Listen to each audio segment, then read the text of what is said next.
ቤቱን የማይመጡኑ ሰዎች ቤቱን ሞልቶ ሲያገኝ ቤቱን ንጹህ ያደረገበት ሳምንት ነው ይህ ሳምንት። ስለዚህ ጅራፍ አንስቶ እኛን እየገረፈ በቁጣው በመዓቱ ከቤቱ ከማስወጣቱ በፊት ዛሬ በይቅርታ ዛሬ በንስሐ ዛሬ በትህትና ወደ እግዚአብሔር ልንመለስ ያስፈልጋል። የንግድ ማዕከል ያደረግን ሰዎች፣ የራሳችን የኪሳችን ማድለቢያ ያደረግን ሰዎች፣ የየዋሃንን ኪስ እየፈተሽን የራሳችን የምናደልብ ሰዎች፣ ብዙዎቻችን ችግር ይሄ ነው። ሳንጀምር የጨረስን መስሎ ይታየናል። ገና ሳንጀምረው የክርስትናውን መንገድ አንድ ብለን ሳንጀምር የጨረስን መስሎን ይታየናል። ሳንጀምር ወጣኒነትን ገና ሀ ብለን ሳንጀምር ፍጹምነትን የደረስን መስሎ ይታየናል።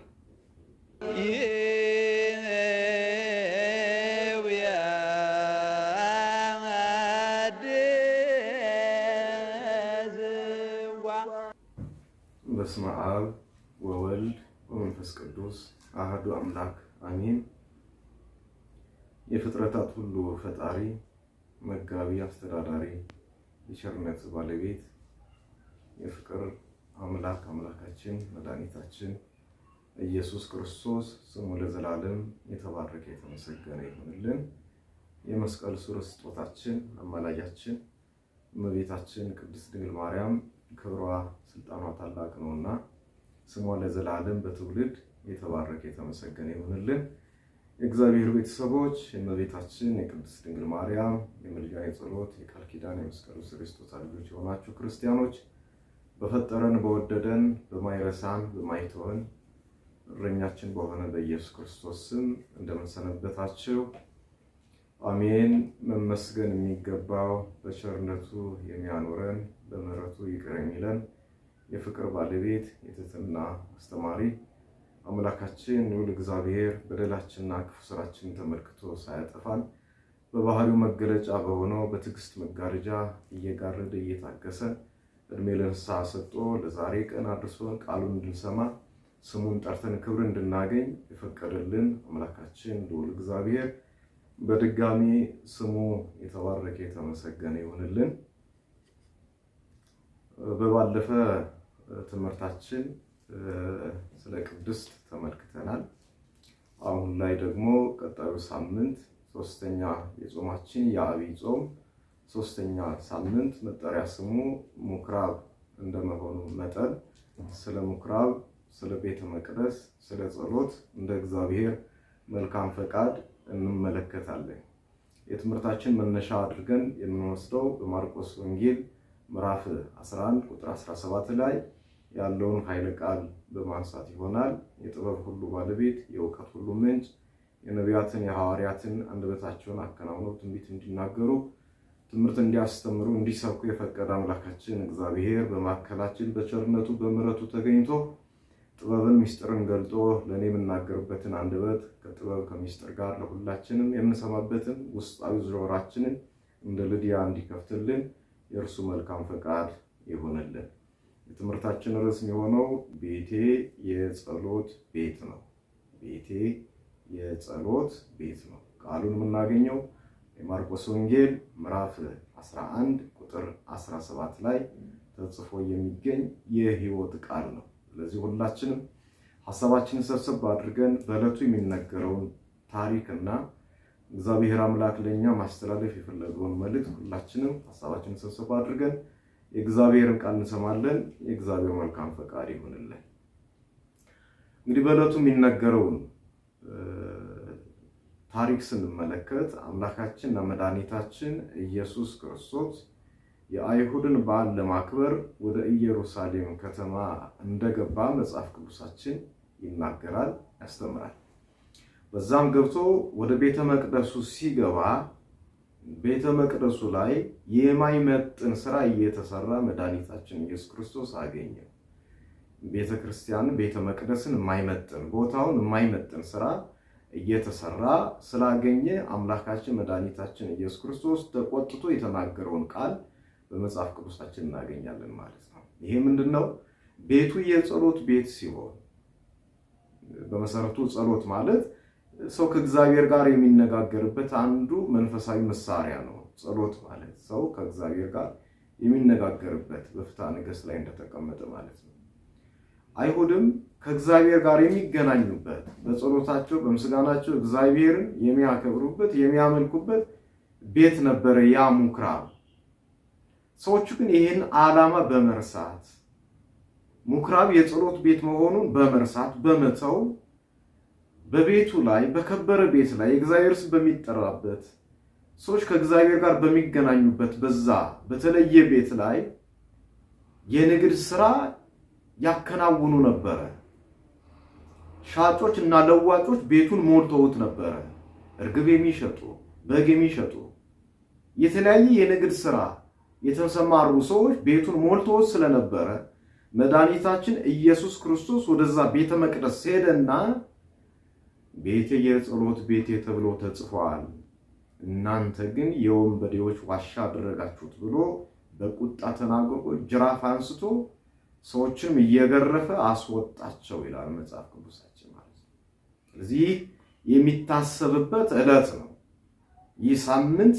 ይህን እያሰብነ ይህን እያወቅን ይህን እየተረዳ ቤተክርስቲያናችን የምታስተምረውን ትምህርት እየሰማን እውነቱን በማወቅና በመረዳት የምንጾመው ሳምንት ነው ምኩራብ ብሎ ቅዱስ ዳዊት ያስቀምጠው ሶስተኛው ሳምንት ማለት ነው። ክርስቶስ ቤተ መቅደሱን ያጸዳበት ሳምንት፣ ከሻጮች ከላዋጮች ከክፉ አድራጊ ሰዎች ቤቱን የማይመጡኑ ሰዎች ቤቱን ሞልቶ ሲያገኝ ቤቱን ንጹህ ያደረገበት ሳምንት ነው ይህ ሳምንት እና ቤቴ የጸሎት ቤቴ ትባላለች፣ እናንተ ግን የወንበዴዎች ዋሻ አደረጋችኋት። ዛሬም እየሆነ ያለው ይሄ ነው። የእግዚአብሔር ቤት የጸሎት ቤት ተብሎ ስም ተሰጥቶ ሰዎቹ ከእግዚአብሔር ጋር የሚገናኙበት የተቀደሰ ቦታ በደሙ የከበረ ቅዱሳን መላእክት ዙሪያውን የከበቡት የሚጠብቁት ሰዎች በህብረት እና በአንድነት እግዚአብሔርን የሚያመልኩበት የዝማሬ ቦታ፣ የምስጋና ቦታ፣ የጸሎት ቦታ፣ የንስሐ ቦታ፣ የእንባ ቦታ፣ የይቅርታ የፍቅር የትህትና ቦታ ሆኖ እያለ ይሄንን ዓላማና ዕውቀት የረሱ ሰዎች ቤቱን የወንበዴዎች ቤት ያደርጉታል። ቤቱን የወንበዴዎች ቤት፣ የፖለቲካ መራመጃ ቤት፣ የመለያየት ቤት፣ የአድማ ቤት፣ የተንኮል ቤት ማድረግ የሚፈልጉ ብዙ ሰዎች አሉ። እውነት ነው። እግዚአብሔር የቁጣውን በትር እስኪያነሳ ድረስ ቤቱ ላይ የሚቀልዱ ሰዎች ይኖራሉ። በምኩራብ ተገኝቶ መድኃኒታችን ኢየሱስ ክርስቶስ ቤቱን ነፃ እንዳደረገ ሁሉ በራሱ ቤት እግዚአብሔር ዝም አይልምና ቀኑና ሰዓቱ ሲደርስ ቤቱን ያጸዳል። እንደቀለድን አንቀጥልም። እግዚአብሔር ለቤቱ ቀናይ ነው። እግዚአብሔር ለቤቱ ይቀናል። ስለዚህ ጅራፍ አንስቶ እኛን እየገረፈ በቁጣው በመዓቱ ከቤቱ ከማስወጣቱ በፊት ዛሬ በይቅርታ ዛሬ በንስሐ ዛሬ በትህትና ወደ እግዚአብሔር ልንመለስ ያስፈልጋል። ቤቱ የጸሎት ቤት ስለሆነ የነገር ቤት አይደለም፣ የአድማ ቤት አይደለም፣ የመለያየት ቤት አይደለም፣ የሙስና ቤት አይደለም። ዘርና አጥንት እየቆጠርን ወዳጆቻችን የምናቀርብበት ከዘርና ከአጥንት ፈቀቅ ያሉትን የምናረቅበት ቤት አይደለም። ያ ቤት የሃይማኖት ቤት ነው። ይህ ቤት የእግዚአብሔር ቤት ነው። ስለዚህ ሁሉም በአንድነት እግዚአብሔር የምናመልክበት ቤት እስከሆነ ድረስ ዓላማው ገብቶን እግዚአብሔር የነገረን የወንጌሉ ቃል ገብቶን ቤቱን ለጸሎት ልናደርግ ያስፈልጋል ማለት ነው። ቤቱን ለጸሎት ልናደርግ፣ ምክንያቱም ቤቴ የጸሎት ስላለ ጸሎት ደግሞ ከእግዚአብሔር ጋር የምንገናኝበት አንዱ መሳሪያ እስከሆነ ድረስ እግዚአብሔር ጋር ስንገናኝ ደግሞ ተለያይተን አይደለም። ልባችን በፍቅር ተሞልቶ ሊሆን ያስፈልጋል፣ በንጽህና ተሞልቶ ሊሆን ያስፈልጋል። ስለዚህ ክርስቶስ በምኩራብ ተገኝቶ አይሁዱን ውስጥ ላይ ገብቶ የሚሸጡ የሚለውጡ ሰዎችን የሚያስወጣበት ታሪክ የሚነገርበት ሰዓት ነው።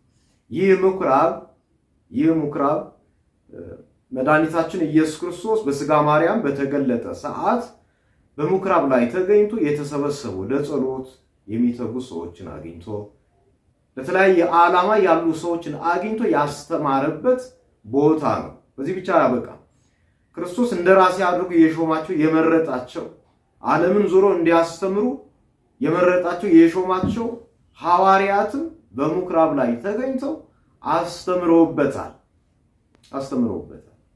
በምኩራብ በተመሰለች በቤተ መቅደስ በአዲስ ኪዳን ጥላዋ ሆና ላለፈች በአማናዊቷ ምኩራብ የኢየሱስ ክርስቶስ ሥጋና ደም በሚፈተትባት ሰዎች ከእግዚአብሔር ጋር በሚገናኝባት በቤተ መቅደስ ክርስቶስን ምሳሌ አድርገን ክርስቶስን አብነት በማድረግ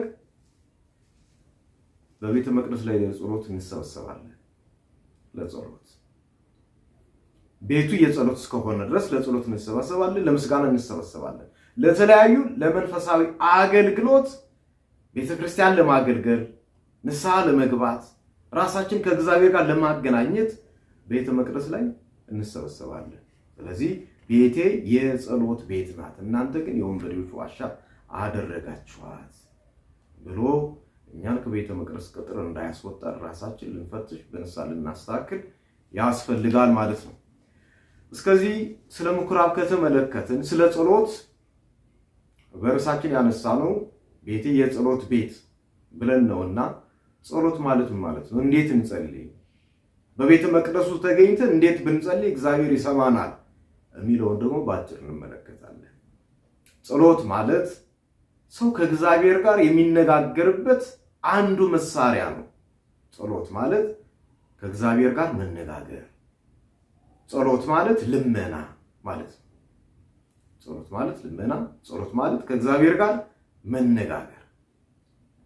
ሰው ከእግዚአብሔር ጋር ሲነጋገር ምን መስፈርት ማሟላት አለበት? ጸሎታችን ተሰሚነት እንዲኖር፣ ጥያቄያችንን እግዚአብሔር ተቀብሎ ለጥያቄያችን ለጸሎታችን መልስ እንዲሰጥ በምን አይነት መልኩ ነው በቤተ መቅደስ ተገኝተን እግዚአብሔር ማነጋገር ያለብን ስንል አንደኛ በንስሐ ውስጥ ሆነን የጸለይነውን ጸሎት የቀረብነውን ጥያቄ እግዚአብሔር ተቀብሎ ለጸሎታችን ለጥያቄያችን ሁሉ መልስ ይሰጣል። በትንቢተ ኢሳይያስ ምዕራፍ 1 ቁጥር 19 ላይ ስታነቡ እንዲህ የሚል ቃል ታገኛላችሁ። ቁጥር 16 ላይ ልመናን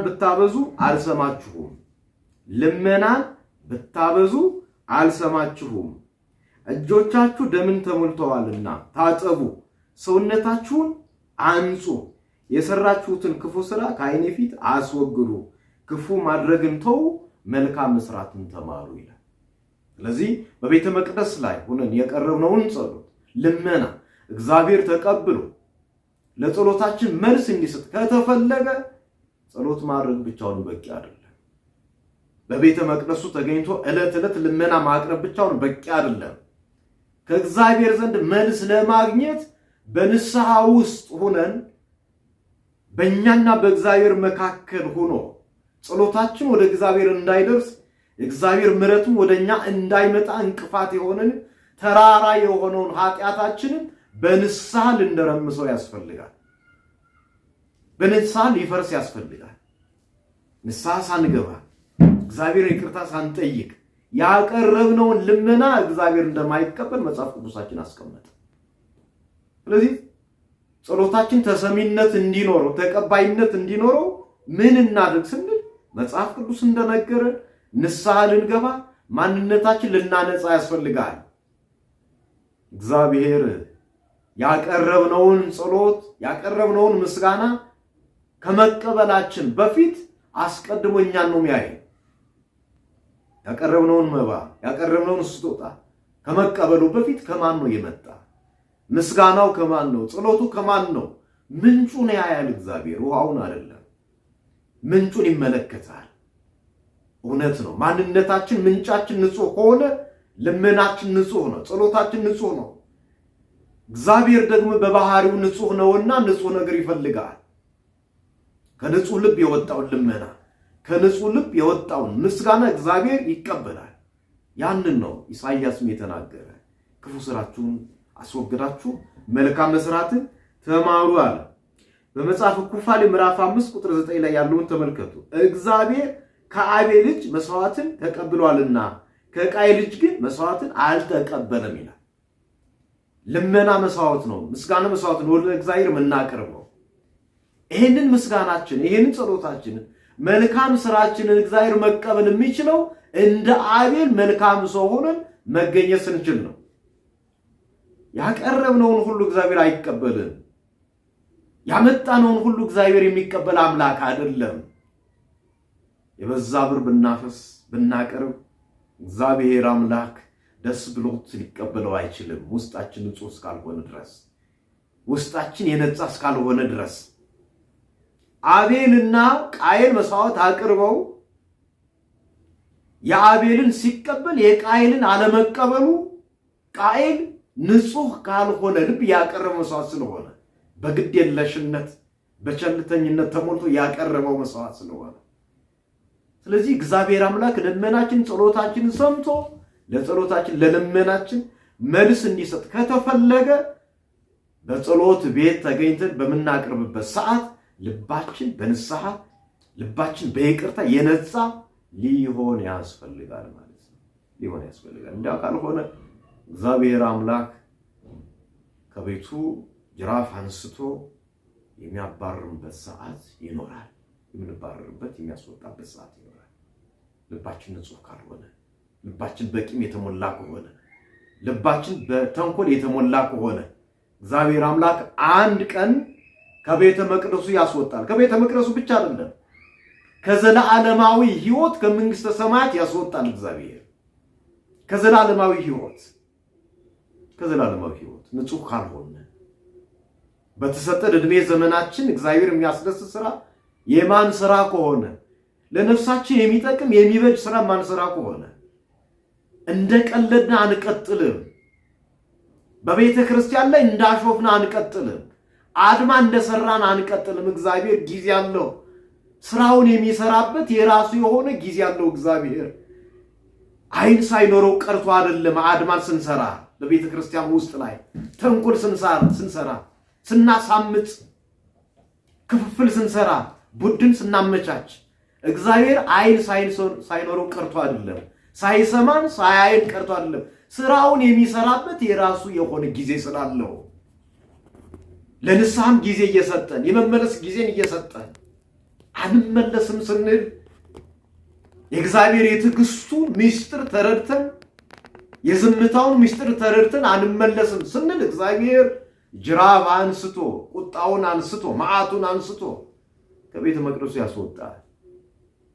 ከትላንት ወዲያ እግዚአብሔር አምላክ ስልጣን ሰጥቶ ወንበር ላይ ያስቀመጣቸው ሰዎች እንደ ቃሉ እንደ ሕጉ እንደ ቤተ ክርስቲያን ትእዛዝና ስርዓት አልራመድ ሲሉ ቤተ መቅደሱን የሁከት ቤት ሲያድሩ እግዚአብሔር በተለይ መቅሰፍት ያስወጣል። በተለይ መቅሰፍት ከዚህ ብቻ አይደለም፣ ከመንግስተ ሰማያትም ያስወጣል። እግዚአብሔር ከመንግስተ ሰማያት ለቤቱ ካልተመቸ እንደ ቤቱ መስፈርት መኖር ካልቻልን ከቤተ መቅደስ ከምድራዊ ቤተ መቅደስ ብቻ አይደለም ከዘላለማዊ መኖሪያ ከቅዱሳን መኖሪያ ከመንግስተ ሰማያት አስወጥቶ ለገሃነመ እሳት አሳልፎ ይሰጣል እግዚአብሔር። ስለዚህ ልንመለስ ያስፈልጋል። በመሸጥ በመለወጥ የተሰማራ ስጋዊ ማዕከል ያልሆነችዋን ቤተ መቅደስ ስጋዊ ማዕከል ያደረግን ሰዎች፣ የንግድ ማዕከል ያደረግን ሰዎች፣ የራሳችን የኪሳችን ማድለቢያ ያደረግን ሰዎች፣ የየዋሃንን ኪስ እየፈተሽን የራሳችን የምናደልብ ሰዎች እግዚአብሔር አምላክ ጊዜ አለው። እንደዚህ አንቀጥልም። እግዚአብሔር ልጅ ስለዚህ ጊዜ አለው። እግዚአብሔር ስራውን የሚሰራበት ጊዜ አለው። የምስኪኑን ኪስ እያራቆትን የምስኪኗን መቀነጥ እየፈታን መከራዋን አይታ ጉልበቷን ጨርሳ እንባዋን ደፍታ ላቧን አንጠፍጥፋ ያመጣችውን ገንዘብ በአንድም በሌላም ምክንያት የምንሰበስብ ሰዎች ቤተ መቅደሷን የጸሎት ቤትን የምህረት ቤትን የፈውስ አደባባዩን የገንዘብ የስጋ ገበያ ያደረግን ሰዎች እግዚአብሔር ጊዜ አለው። ጅራፉን ሳያነሳ ልንመለስ ያስፈልጋል። ጅራፉን ያነሳል አንመለስም ካልን የህመም ጅራፍ አለው እግዚአብሔር ይቀጣል። እግዚአብሔር የሞት ጅራፍ አለው እግዚአብሔር የስደት ጅራፍ አለው፣ የረሃብ ጅራፍ አለው። አንመለስም ካለ ይቀጣል። እግዚአብሔር ልጆች ብዙ ጅራፍ አለው እግዚአብሔር፣ ብዙ ጅራፍ። የወለድናቸው ልጆች ለኛ እንዳይታዘዙ ያደርጋል። አንዱ ጅራፍ ነው ይሄ፣ አንዱ ጅራፍ። አምነን የዘራነው ዘር ፍሬ እንዳያፈራ ያደርጋል። ይሄ አንዱ ጅራፍ ነው። ተምረን ወጠን ወርደን ለባችን አንጠፍጥፈን ተምረን ስራ እንዳናገኝ ያደርጋል። አንዱ ጅራፍ ነው ይሄ። በጤናችን ይመጣል። አንዱ ጅራፍ ነው። ሚስቶቻችን እንዳይታዘዙ፣ ባልም ለሚስት ሚስትም ለባል እንዳይታዘዝ ያደርጋል። አንዱ ጅራፍ ነው።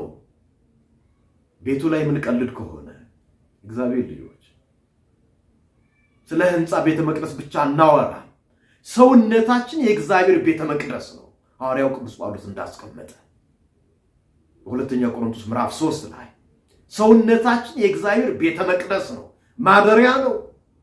ይሄንን የእግዚአብሔር ቤተ መቅደስ የሆነውን ሰውነታችን የሥጋ ገበያ ያደረግነ ሰዎች፣ የሥጋ ገበያ፣ የውሸት መናኸሪያ፣ የኃጢአት መዝገብ ያደረግን ሰዎች እግዚአብሔር ጅራፍ ያነሳል። ቤተ መቅደሱን አፍርሰናል።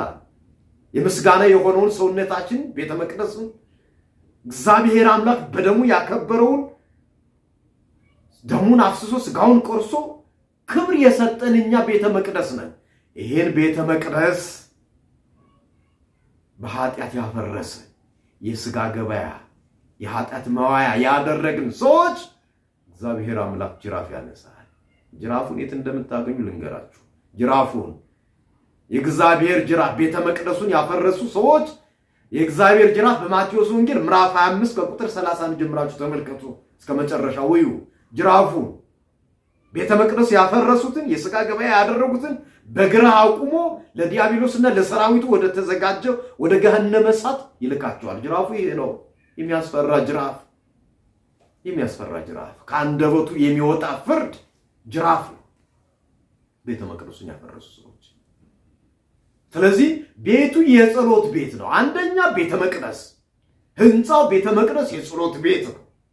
ሁለተኛው ቤተ መቅደስ የተባለ ሰውነታችን ነው፣ የጸሎት ቤት ነው። የጸሎት ቤት የእግዚአብሔር ልጆች ህንፃ ቤተ መቅደሱ በተለያየ መዓዛ ባላቸው ታውዶ እንደሚውል በዕጣን በሽቱ እንደሚታወድ እንደሚታጠን ሁሉ ቤተ መቅደስ ሰውነታችን ይሄ በንጽህና የተዋበ በፍቅር የተዋበ በትህትና የተዋበ እግዚአብሔር ደስ የሚሰኝበት ድንኳን ሊሆን ያስፈልጋል ሰውነታችን። እንደዛ ካልሆነ ጅራፍ ያነሳል። የእግዚአብሔር ልጆች ምኩራብ ውስጥ ላይ ያሉ ሰዎች ቤቱን ሳያከብሩ ለቤቱ የማይመጥን ስራ በውስጡ ሲሰሩ ተገኝተው እግዚአብሔር አምላክ ኢየሱስ ክርስቶስ ከምኩራብ ጅራፍ አንስቶ እንዳስወጣቸው ሁሉ እኛንም ከቅድስና ሕይወት ያስወጣል። እኛንም ከዘላለም ሕይወት ያስወጣል። እኛንም ከክብር ያጎድላል። እግዚአብሔር ዝም ካልነ ማንም መለስ ከሆነ ማለት ነው። ማንም መለስ ከሆነ ስለዚህ ቤቱ የጸሎት ቤት ነው። የጸሎት ቤት ጸሎት ስናድርግ እንዴት ማድረግ አለብን? አንደኛ በንስሐ ውስጥ ነን። ያለ ንስሐ ያቀረብነውን እግዚአብሔር አምላክ የሚቀበል አምላክ አይደለም። በንጽህና በቅድስና ሆነን እግዚአብሔር ያቀረብነውን ልመናና ምስጋና እግዚአብሔር ይቀበላል። መጽሐፍ ቅዱሳችን እንደነገረ ከዛ ውጭ ትርፉ ድካም ነው። ትርፉ ድካም ለምን እንደ መላእክት 24ቱን ሰዓት ደከመን ሰለቸን ሳንል ለምን አናመሰግነውን? እግዚአብሔር አይቀበልም። የሚያመሰግነውን አላጣም። እግዚአብሔር በንጽህና በቅድስና ሆነው ከተፈጠሩበት እስከ መጨረሻ ድረስ እግዚአብሔርን የሚያመሰግኑ ብዙ መላእክት አሉት። እግዚአብሔር መላእክትን ባያመሰግኑት እግዚአብሔር በባህሪው ምስጉን ነው። በባህሪው ምስጉን ነው፣ የተመሰገነ ነው። እግዚአብሔር ብናመሰግን ጥቅሙ ለኛ ነው። ብንጸልይ ጥቅሙ ለኛ ነው። በቅድስና ታምነን ለእግዚአብሔር ብንገኝ ጥቅሙ ለኛ ነው። ስለዚህ በምንጸልይበት ሰዓት ቤቱ የጸሎት ቤት ነውና በጸሎት ቤት ላይ ለጸሎት ስንገኝ በንስሐ ራሳችን ንጹህ አድርገን ሊሆን ያስፈልጋል።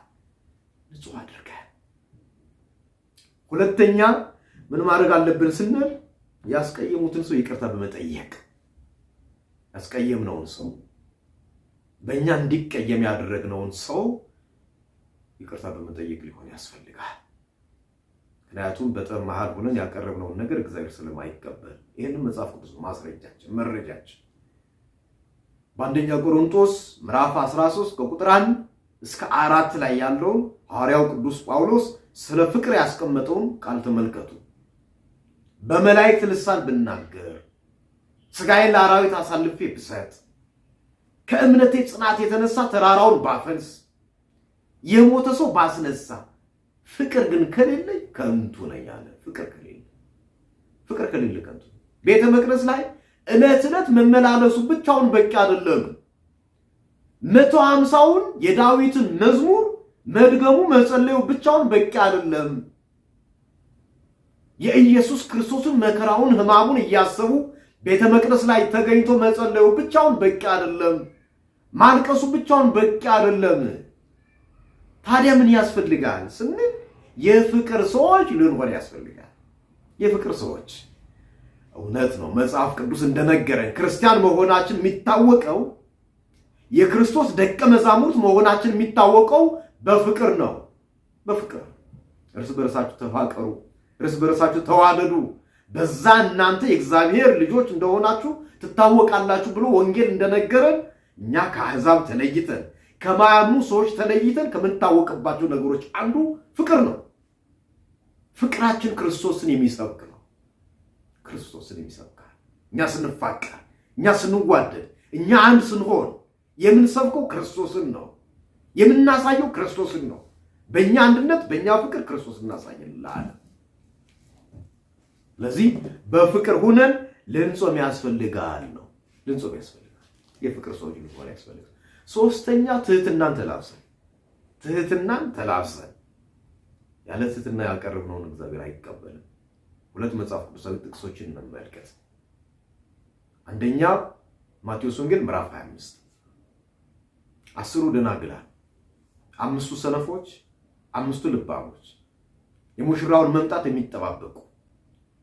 ሰነፎች ዘይትን አልያዙም፣ መብራት ብቻ ይዘዋል። ልባሞች ዘይትን ከመብራት ጋር አጣምረው ይዘዋል። የሙሽራውን መምጣት ይጠባበቃሉ። ተነግሯቸዋል ሙሽራው እንደሚመጣ። ከሙሽራው ጋር ወደ አዳራሹ ገብተው የደስታ ተካፋይ ለመሆን የግድ ነው ዘይትን ከመብራት ጋር አጣምሮ መያዝ ያስፈልጋል። ልባሞቹ ይሄን አድርገዋል። ዘይትን ከመብራት ጋር ይዘዋል። ሰነፎች ደግሞ መብራት ብቻ። እንዲሁ ነው። የሙሽራውን መምጣት እየጠበቁ እያለ ሙሽራው ዘገየ ይላል። ሙሽራው በዘገየ ጊዜ እንቅልፍ አላቸውና ተኙ። በተኙበት ሰዓት ሙሽራው መጣ የሚል ሁካታ ተሰማ። ከእንቅልፋቸውም ተነሱ። ልባሞቹ በመብራታቸው ላይ ዘይትን እየጨመሩ እያበሩ ሙሽራውን በደስታ ተቀበሉ።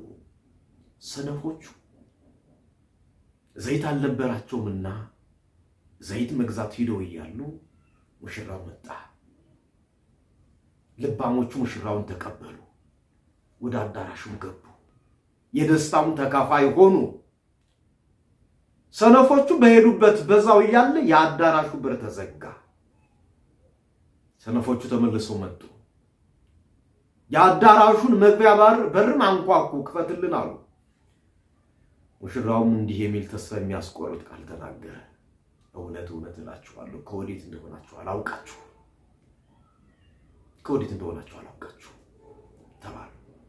እነዚህ ሰነፎች እንዲህ የተባሉበት ምክንያቱ ምንድነው ስንል ይጸልያሉ፣ ግን ትህትና የላቸው።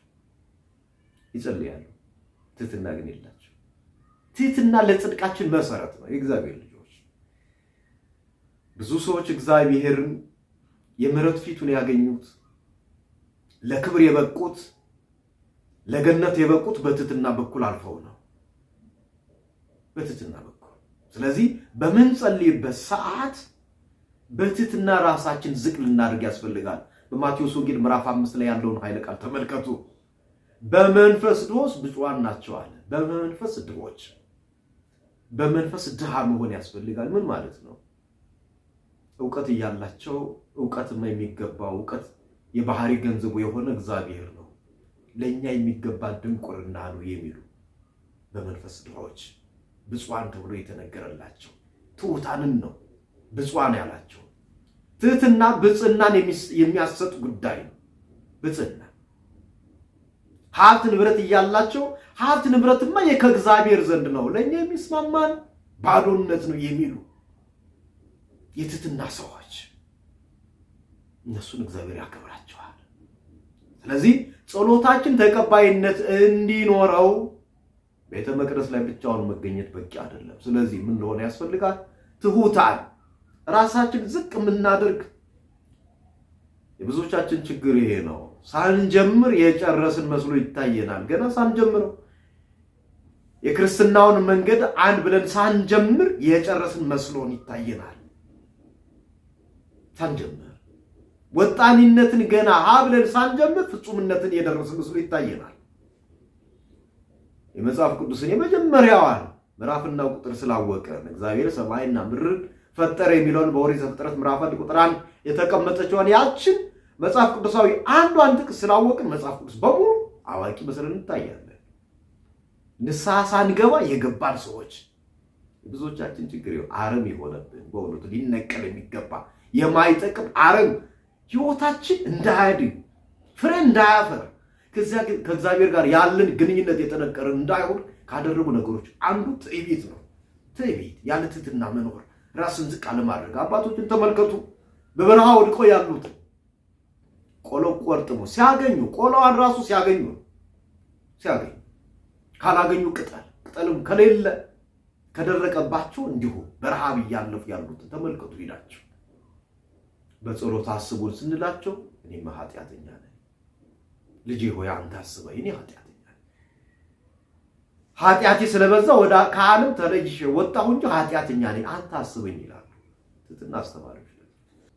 ክርስቶስም ይሄን የነገረን በማቴዎስ ወንጌል ምዕራፍ 11 ከቁጥር 27 እስከ 28 እናንተ ሸክም የከበደባችሁ ወደ እኔ ኑ እኔም አሳርፋችኋለሁ፣ እኔ የዋህ በልቤም ትሁት ነኝ። ስለዚህ ትህትናን ከክርስቶስ ልንማር ያስፈልጋል። እዩ ትህትናውን የክርስቶስን አምላክ ሲሆን ከሰማይ ወረደ፣ በትህትና ዝቅ አድርጎ ከድንግል ማርያም ከስጋዋ ስጋ ከነፍሷ ነፍስ ነስቶ ተወልዶ የተኛው በበረት ላይ ነው። እንደ ነገስታት የወርቅ ምንጣፍ ተነጥፎለት በአማረ ቤት አይደለም የተኛው። ክርስቶስ የለበሰው ወርቅ ዘቦ አይደለም የለበሰው፣ ጨርቅ ለብሶ ቅጠል ለብሶ በበረት ከእንስሳት ጋር ተገኘ። ትህትናው ይሄ ነው። ስለዚህ ትሁታን ልንሆን ያስፈልጋል። ጸሎታችን ተሰሚነት እንዲኖረው። ቤቱ የጸሎት ቤት ነው። በጸሎት ቤት ላይ ስንገኝ ምን ተላብሰን እግዚአብሔር እንዳያስወጣን ከቤተ መቅደሱ እንዳያባርረን እንዳያስወጣን ትህትና ልንላበስ ያስፈልጋል ነው። እግዚአብሔር ልጆች የተሰጠን አደራ ከባድ ነው። ቤተ ክርስቲያኒቱ እንድናስተዳድር የተሰጠን አደራ በመንጋው ላይ ስልጣን ሰጥቶ መንጋዬን አውሬ እንዳይበላው ደሙን አፍስሶ አጥንትን ከስክሶ እንዳያጠፋው እንዳይበላው ብሎ ጠባቂ አድርጎ የሾመን ካህናት ስልጣን የተሰጣችሁ በትህትና መንጋውን እንድታገለግሉ ነው። ሀብታሙን እያቀረባችሁ ድሃውን እንድታባርሩ አይደለም። ሀብታሙን እየባረካችሁ ድሃውን በክፉ አይን እንድታዩ አይደለም። ሀብታም ሲጠራን ከሰዓቱ ቀድመን እንገኛለን። ድሃ ሲጠራን ከነከቴው እንቀራለን። ለዚህ አይደለም እግዚአብሔር ስልጣን የሰጠን የሾመን። በትህትና ዝቅ ብለን እንደ ክርስቶስ የእግዚአብሔር ልጆች ክርስቶስ የተናገረውን ቃል አስታውሱ። የሰው ልጅ አለ ራሱን ሊያገለግሉት አልመጣም፣ ሊያገለግል እንጂ። ሊያገለግሉት አልመጣም። የድንግል ማርያም ልጅ አምላክ ነኝ አገልግሉ አላለም። አገልግሉኝ እግሬን እጠቡኝ አላለም። ይልቅስ በትህትና የሐዋርያትን እግር ዝቅ ብሎ ሲያጥብ እንመለከታለን። ትህትናው ዳር የለውም፣ የኢየሱስ ክርስቶስ ጫፍ የለውም። ስለዚህ ከክርስቶስ ተምረን ትሁታን ልንሆን ያስፈልጋል ነው።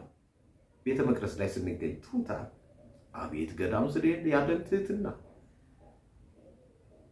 በማህበር ስንገናኝ ያለን ትህትና፣ ስንወጣ ደግሞ ለትዕቢት ምሳሌ የምንሆን እኛ ነን። ለክፋት ምሳሌ ሆነን የምንጠቀስ እኛ ነን።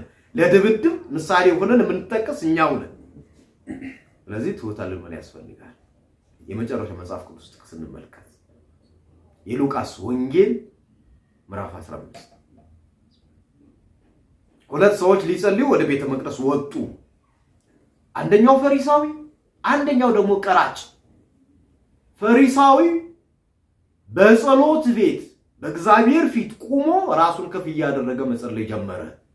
ራሱን ከፍ ያደረገ ከሳምንት 2 ቀን ጾማለሁ፣ ከ10 አንድ አወጣለሁ፣ በተለይ እንደዛ እንደ ቀራጩ ስላላደረከኝ አመሰግናለሁ እያለ ራሱን ከሌላ ሰው ጋር ያነጻጸረ ጸሎት ማድረግ ጀመረ። ተመልከቱ። እኛም ጸሎት ይሄ ነው። እኛም ጸሎት ባየናቸው ሰዎች እየፈረድን ባየናቸው ሰዎች ላይ እየተሳለቅን ጣጣችን እየቀሰር ነው ጸሎታችን የምናደርገው። እንዲህ ያደረግነውን ጸሎት እግዚአብሔር የሚሰማ ይመስላችኋል? የሚቀበል ይመስላችኋል? ሲጀመር ሰው በጸሎት በቆመ ሰዓት በእግዚአብሔር ፊት ነውና የሚቆመው። ራሳችን ልናዋርድ ያስፈልጋል። በራሳችን ላይ እየፈረድን ራሳችን እየከሰስን ጌታ ሆይ እኔ ኃጢአተኛ ነኝ በደላችን እያሰብን ይቅር በለኝ በንስሐ ውስጥ ሆነን ይቅር በለኝ እያለን እንጂ በሰዎች ላይ እየፈረድን ያቀረብነውን ጸሎት እግዚአብሔር አይቀበልም። ማስረጃው መጽሐፍ ቅዱስ። ቀራጩ መጣ።